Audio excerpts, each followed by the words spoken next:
Hi guys and welcome back to a new video. In today's video I will be talking about Mist of Pandaria Remix and I will explain why I think currently Blizzard is nerfing all the very popular farms that players are using in order to farm tons of bronze, of threads and other cool items from this event in order to become super powerful in the game. So it all started 3 days ago when Blizzard decided to nerf the very infamous frog farm that were rewarding players with tons and tons of bronze, of lesser charms and also threats. And like that, some players have been able to become extremely powerful in the game, which is something that right now is impossible to match without this farm. So as you can imagine, a lot of players were not happy with this change simply because those who were able to enjoy this farm are now extremely powerful and there's just no way to catch up with them. Even if you're playing a lot, there's just no way to match this farm. But next to that, of course, players were able to find a couple of other farms that were still pretty good. And one after another, Blizzard is shutting down all these different farms. So the first one was the dalaran sewer farm. And as you can see 2 days ago, Blizzard already started to nerf this one, and especially the old version of the farm. So this is one of the farms that sadly you are not able to enjoy anymore. Then there was this other goat farm, and as you can see here, for instance on Warhead, they were saying there's no news yet regarding this farm being nerfed, but less than 1 day later, this goat farm was nerfed as well. Again, this wasn't even a farm that was as efficient as the frog farm, but still Blizzard decided to nerf it and make sure that people were not able to use it in an abusive way. Then there were a few other farms that were then noticed by players, and one of them was the gate farm. And as you can see, this one was just nerfed a few hours ago. And this one was a little bit different because it could have even led to exploiting the game, as you can see, which is really not something you want to do. But still, it just goes to show that Blizzard is actively looking into all these different farms and trying to nerf all of them.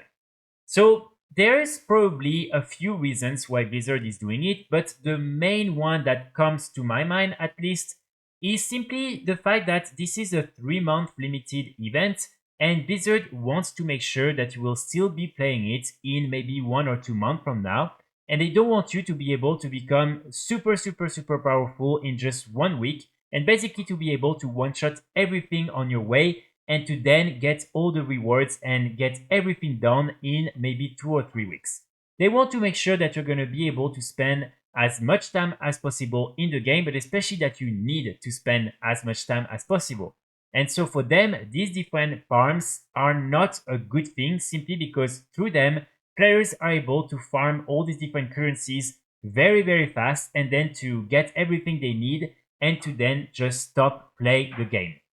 So while I do understand why they're trying to do that and the fact that they're trying to make sure that players are progressing through this event and are not just rushing through it and then basically finishing the event in less than a week, but I think the fact that they left these different farms up for so long, especially the frog farm, and that they're not really offering any ways for players who were not able to enjoy these different farms during the first few days, and for them to even try and match the power that these other players have been able to reach, I think this is pretty bad. Especially knowing that, for instance, the frog farm and all these different things were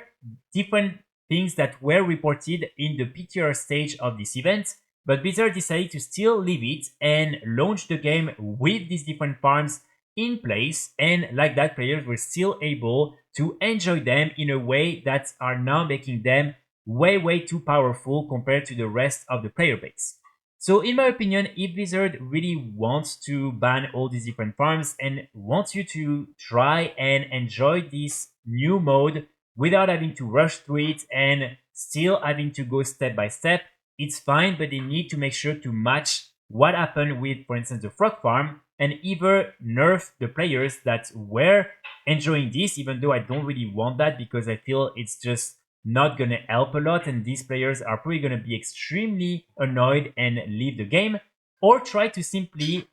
then help players who are not able to do these farms to get a lot of threads and a lot of other things in order to at some point be able to match the power that these other frog farmers, let's call them like that, were able to reach. So this is something I would love to know your opinion on. I personally really would prefer them to try and have other players match the level of power that these players were able to reach rather than nerfing these players. But who knows what Blizzard will be able to do or not. I just think that if they're leaving it like that and they're not offering any other ways for players to become extremely powerful and a little bit faster than it is right now, then it's going to create too much imbalance and people are going to feel like it's not fair enough and they're going to leave the game anyway. Also, one thing I really want to insist on is the fact that if you are interested in farming, for instance, bronze super fast and you are trying to find some of these hyper spawn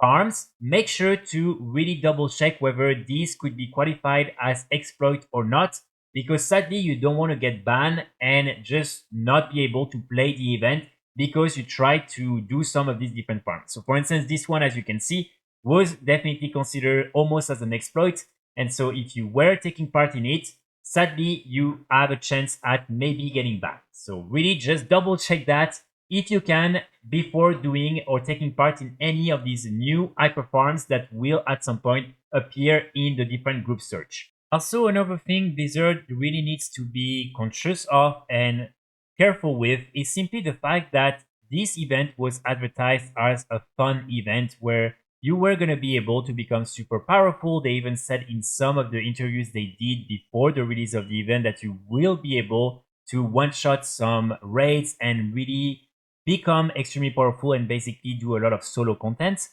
And I think players were happy with the first few days because they could see that it was something that could happen. And seeing some players being able to really just melt down some raid bosses was pretty cool. But now that they're doubling down on that and basically nerfing all these different farms and adding a lot of restrictions, I think is really rubbing the wrong way a lot of players that were happy with this fun event, and now it seems like it's something that is not in the end going to be as fun as intended. So again, this is something that they should really be careful with, because if they wanted this event to remain as something fun and that players were going to be able to enjoy for many different reasons, and now they're trying to limit that, I think it's going to impact a lot the results and also the reception of this event. And this is not something, again, that they want, especially knowing that they could have prevented all that from happening by simply nerfing these different farms from the beginning, because they knew that these were going to be some issues. People reported these as issues back in the PTR phase, but they decided to leave them. So now I think they should just accept that it is what it is and just let players become as powerful as they want and just have fun. So that's pretty much it for today's video. Let's see what will happen in the next few days. Maybe Blizzard will decide to nerf even more farms, and also maybe players will be able to find even more ways to farm bronze and threads really fast. I will be back very soon with more guides and more videos, and in the meantime I wish you all a great day. Bye!